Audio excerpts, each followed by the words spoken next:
السلام علیکم ورحمۃ اللہ وبرکاتہ۔ آج ہم بات کریں گے نماز چھوڑنے کے نقصان کے بارے میں۔ نماز اسلام کا دوسرا رکن ہے اور ایمان کے بعد سب سے اہم عبادت ہے۔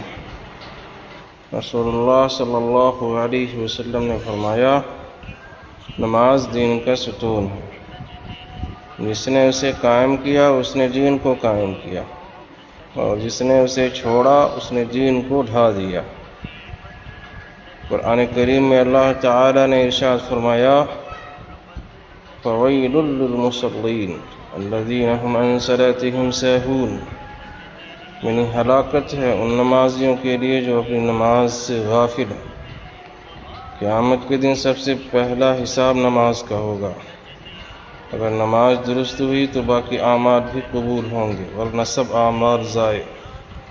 نماز چھوڑنے سے انسان اللہ کی رحمت سے محروم ہو جاتا ہے، دل سے سکون اور زندگی سے برکت ختم ہو جاتی ہے، قبر اور آخرت میں سخت عذاب کا مستحق بنتا ہے۔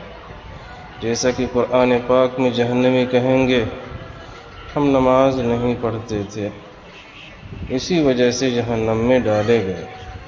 بھائیوں اور بہنوں، نماز کبھی نہ چھوڑیں، یہ ہماری کامیابی کی چابی ہے۔